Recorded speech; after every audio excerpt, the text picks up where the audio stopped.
So we are here today on May 6th, 2017 with Dave Holmstrom at the Holmstrom House in Eden, Utah. And Dave served in the Army. U.S. Army Reserves. U.S. Army Reserves. And when were you born? May 24th, 1944. There you go. May 24th, 1944. And we are going to hear a little bit about his experience today.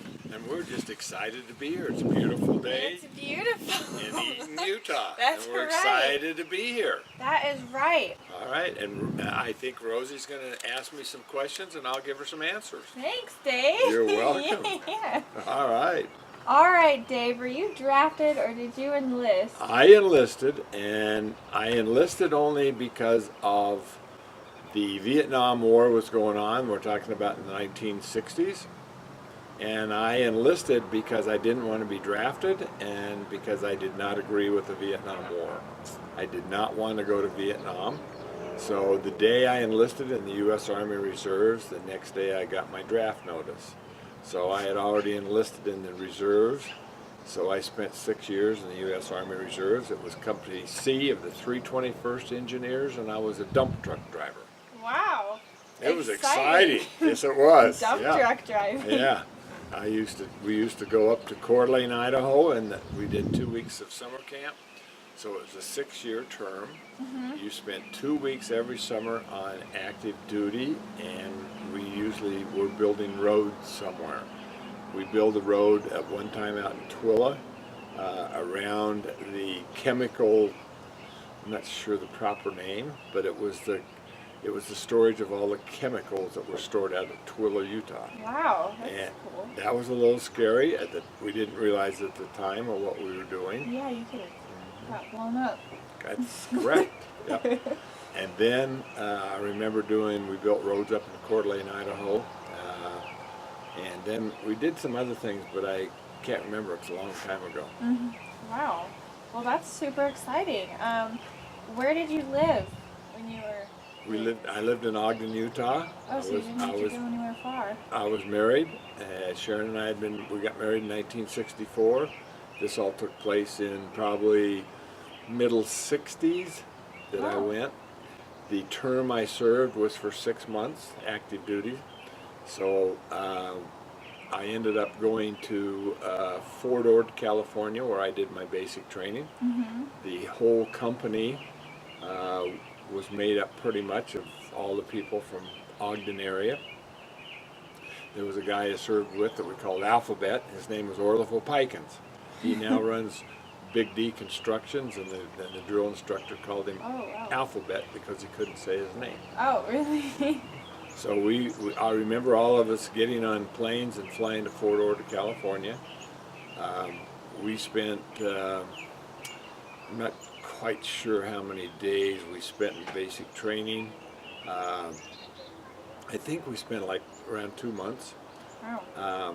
We used to, Fort Ord is close to the Pacific Ocean. And I remember we used to have to get up and run to down to the ocean to practice shooting. And that was a 2-week time that we ended up practicing riflemanship. And I ended up in the process of getting pneumonia out of it because they used to run you to the course, and then you sat there and that breeze from the ocean would roll across you. I ended up getting pneumonia out of it. And in those days, if you didn't pass, then what they called recycled you, and you had to go back again. So I remember being sick to the point that I'd go to the windows, and we lived in dorms, and there was meningitis at that time, so the windows were all open. And I remember going to the windows because I was so sick and having to throw up out of the window because I was coughing so hard. Ooh.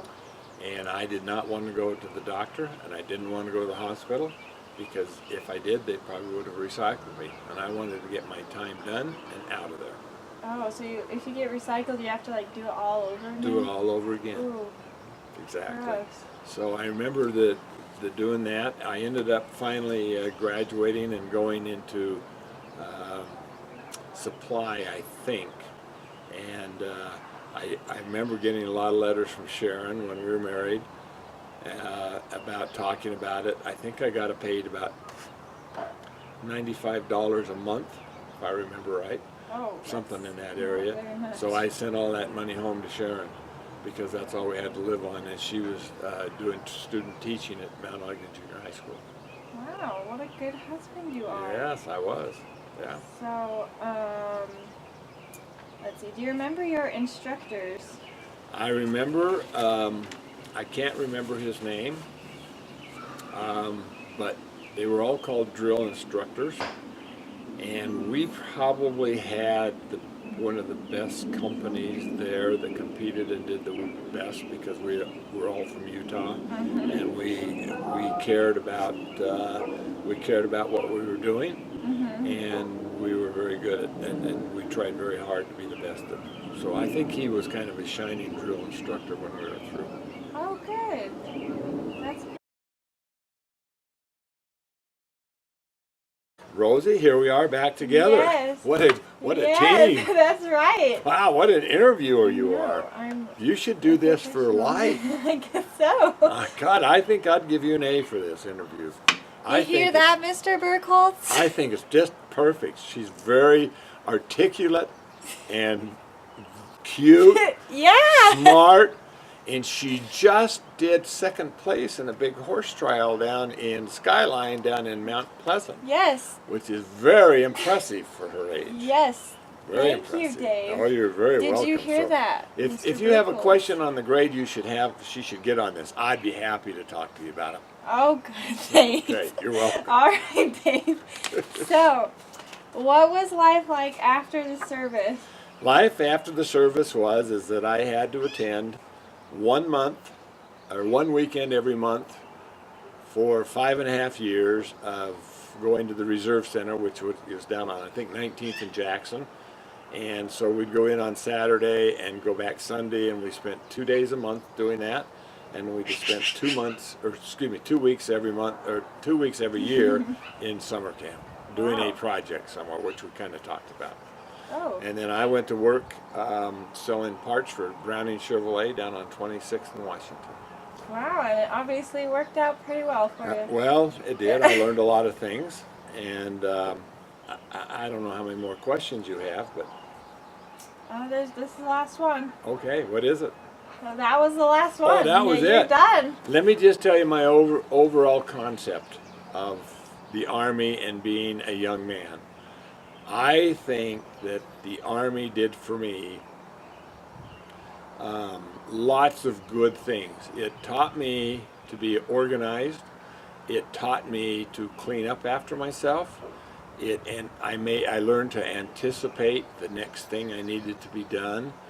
I still remember when we used to have an inspection, and it was every Saturday, and you had to have your bunk so tight that you could drop a quarter on it and it would bounce. Oh my gosh. And the drill sergeant would come around, and that's what you did on Saturdays, and you did not get to go on leave if you did not pass that. I think that was very good for me. I think I learned a lot from it. I learned independence. I learned to take care of myself. And the main thing I learned, I think, was respect for our flag.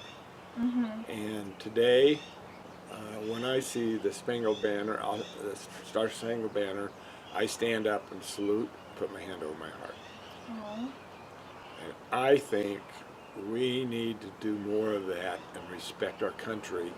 And that's why I think everyone maybe should have a little bit of something to do with the military and learn respect for the country that we live in.